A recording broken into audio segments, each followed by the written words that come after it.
amis, bienvenue sur la chaîne Reptistore en ce mercredi pour une vidéo sur les arthropodes, les isopodes. On va parler aujourd'hui de mes Cubaris murina.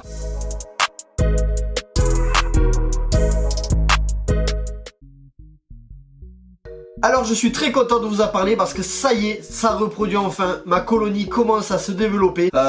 J'ai plusieurs espèces ici, c'était l'espèce qui mettait le plus de temps, j'arrivais pas à avoir de petits, je savais pas si ça reproduisait, si ça mourait aussi parce que je voyais pas trop les adultes. Maintenant je suis content, vous allez voir, il y a une petite trentaine d'individus, c'est assez cool. Donc le Cubaris murina, donc c'est assez sympathique, c'est le plus simple des Cubaris, c'est vrai, mais moi j'aime bien, c'est mon premier Cubaris. On va aller voir le setup tout de suite. Petit aparté, avant d'attaquer ça, il faut que je vous demande un conseil parce que oui, je donne des conseils, mais je suis pas le meilleur, je ne sais pas tout, donc je demande aussi des conseils. Parmi mes isopodes et mes yules, dans quasiment, on va dire même tous mes bacs, j'ai une prolifération de moucherons, je crois que c'est du drosophile, je sais pas trop. Et je peux vous garantir, c'est pas très agréable parce que quand j'ouvre la boîte, j'ai plein de drosophiles qui sortent, j'en retrouve dans ma pièce. Enfin, c'est vraiment pas cool, je sais pas comment j'ai attrapé ça, je sais pas comment lutter contre ça. Donc mettez-moi en commentaire comment vous faites vous chez vous, parce qu'apparemment je suis pas le seul, ça arrive à beaucoup de personnes. Dites-moi comment vous faites en commentaire, quelles sont vos méthodes pour lutter contre ce fléau, parce que pour moi c'est un véritable fléau. Merci beaucoup. Donc cette espèce, c'était une espèce que j'avais reçue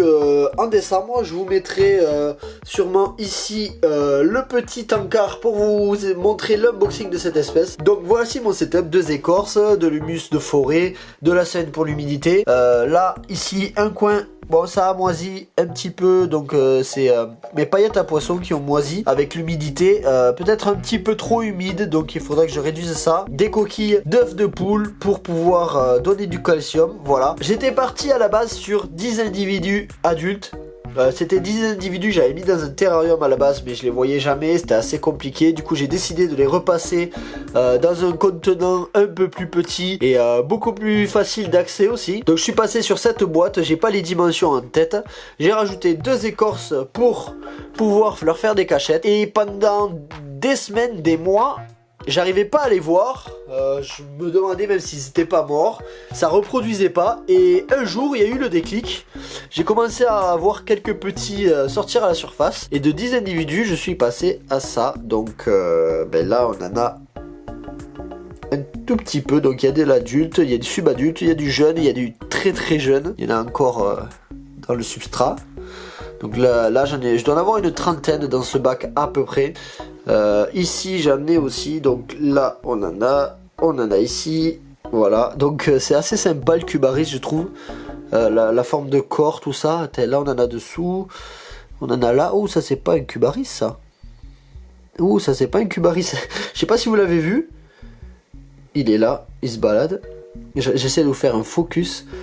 Je crois que ça c'est un de mes Porcellonides Prunosus qui s'est mis là, alors il s'est perdu, bon c'est pas grave. Donc le Cubaris murina, c'est une espèce d'isopode donc thaïlandaise. Donc cette espèce d'isopode thaïlandaise, je la chauffe à 28 à peu près. Sur les conseils de la personne qui me les a vendus, donc je maintiens une hygrométrie assez importante. Mais bon, comme vous voyez j'ai une petite prolifération de moisissures juste ici. On en a un qui s'est mis en boule juste ici, je sais pas si vous le verrez, je vais essayer de vous zoomer ça. Voilà, donc Cubaris assez simple, hein, de couleur grise. C'est pas le plus joli c'est sûr, mais bon, étant donné que je commençais dans les cloportes, j'avais pas envie de mettre beaucoup d'argent dans ça, sachant que je savais pas si j'allais pouvoir réussir à les maintenir, tout ça. Donc je suis assez content, ça prolifère maintenant de 10 individus, j'en ai maintenant une petite trentaine, c'est assez cool.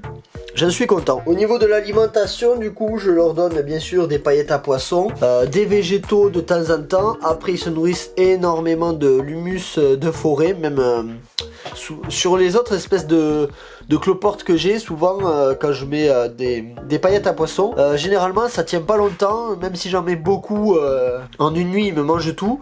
Eux, par contre, je leur en mets pas beaucoup, et malgré ça, ils les mangent pas énormément, donc j'imagine qu'ils se nourrissent énormément du substrat. De temps en temps, je mets aussi quelques croquettes à chienne, donc ça c'est une astuce que quelqu'un m'a donné, pour notamment les protéines, des feuilles mortes, du bois pourri, tout ça. Ils s'en nourrissent.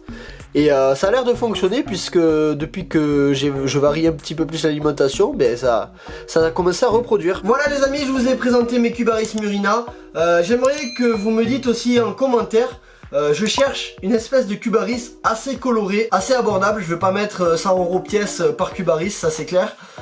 Mais par contre je chercherai une espèce de Cubaris abordable en termes de prix, assez coloré pour pouvoir faire mon petit kiff parce que j'aime beaucoup cette espèce. Donc dites-moi en commentaire, conseillez-moi des espèces de Cubaris assez colorées. Je regarderai ça, j'irai checker et je vous remercie beaucoup. En tout cas j'espère que cette vidéo vous aura plu. C'est une vidéo un petit peu courte, mais bon c'est des vidéos bonus du mercredi sur les arthropodes. J'espère en tout cas que ça vous plaira. Je me répète, je sais, mais ça me tient vraiment à cœur de vous faire du contenu qui vous plaît. Je vous dis à bientôt sur la chaîne Repti Store. Ciao!